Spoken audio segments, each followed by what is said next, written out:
Most of the time, criminals try to get away by running from cops, but this is what happens when suspects try to hide from them instead.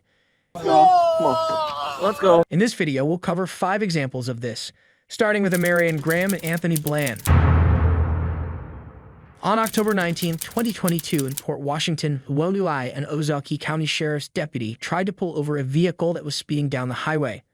The suspects refused to pull over, but later struck a Port Washington police officer while he was parked on the ramp. After the collision, 2 male suspects exited the car and fled the scene on foot.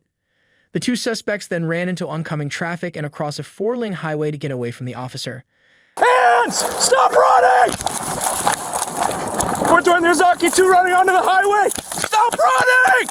However, the officer that was pursuing them still managed to radio for backup, give a detailed description of the suspects, and point the other officers in their general direction.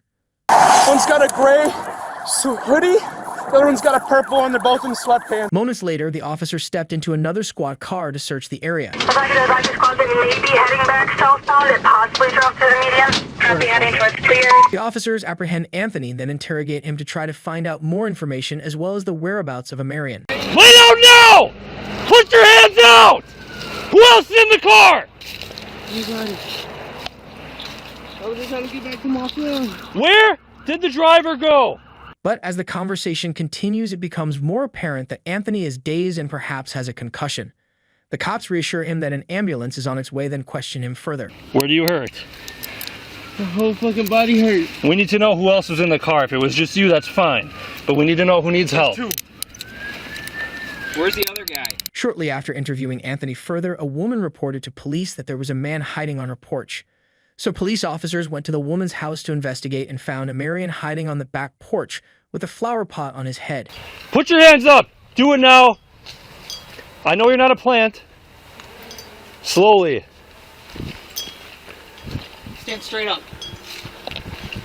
Point a gun point. Straight up, hands up.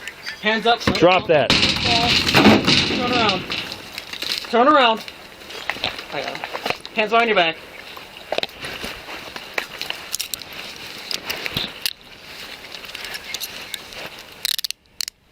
After handcuffing Amarian, the cops began questioning him to make sure there wasn't anyone else in the vehicle. Anyone else with you besides the dude in the blue sweatshirt? How many people were in the car?